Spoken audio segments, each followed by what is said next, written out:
Hey, so often when we're building e-commerce, people ask us what would be better to improve the conversion rate or to improve the number of traffic that comes to a website. So I'm going to show you some information which hopefully helps you to make that decision.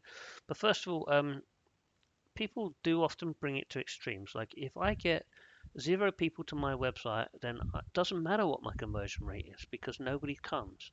Or if I bring 1,000 people to my website but my conversion rate is 0, it doesn't really matter because nobody's going to buy anything anyway.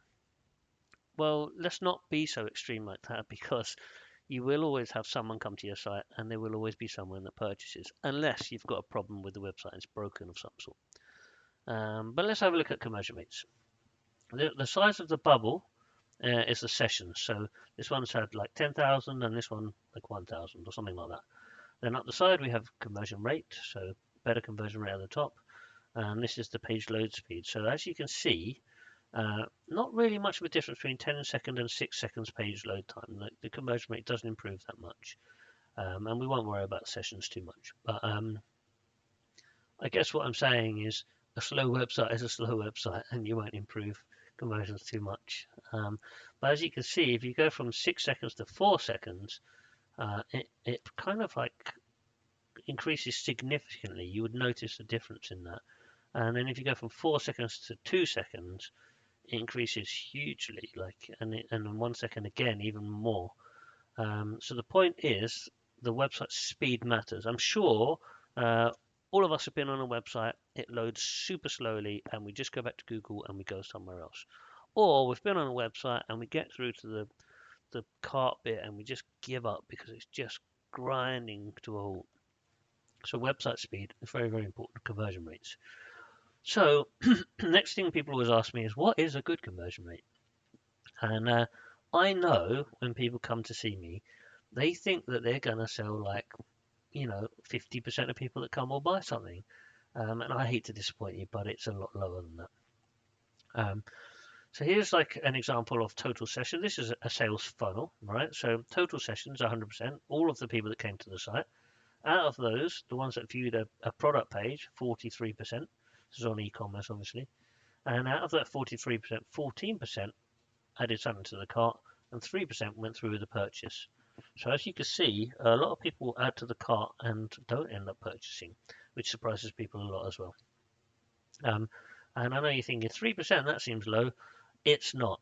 It's very, very good 3%. So just be prepared for that side of things.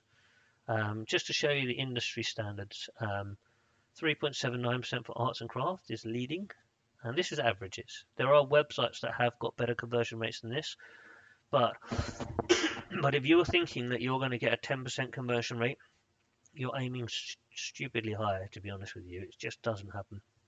If you're thinking you might get a 5% conversion rate, you're still aiming for like best of the best. It is achievable. Some people get it, but you really are aiming for the best of the best. Everything needs to be aligned. Your marketing needs to be completely aligned with the page they land on, the messaging that they receive before they land there, and when they land there needs to be there. Your pricing needs to be exactly how they expect it to be, and then you need to be having a really good converting website. And again, you might be prefer to sacrifice conversion rates for profit, because if you say, well, actually, well, pricing is a bit higher, so we don't mind a few lower conversion rates because we make more money overall. That's a business decision you can make. So I hope that helps you. I hope that helps you to understand what sort of conversion rates you're likely to get and what would be a good one. A good one, like a really good conversion rate, is 3%. A mind-blowing conversion rate is 5%.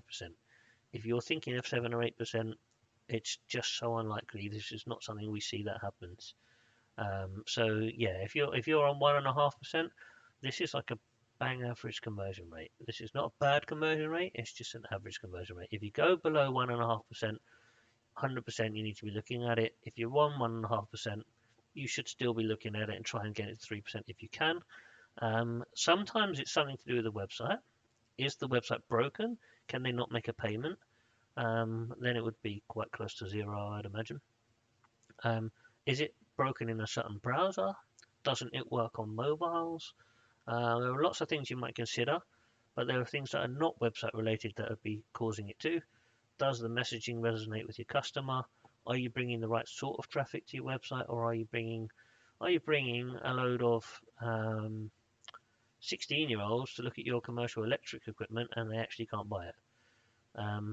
Or is there something broken on the website, or is your messaging wrong, or is your pricing just like so much more than other people that they do a comparison and they go, why is it so expensive? And you haven't given them a reason as to why it's so expensive, or why it's better quality, or whatever else it is. All of these things play a part, but the website obviously plays a part as well. As we've seen, website speed is crucial. Okay, thanks for watching. If you liked what I had to say, please subscribe.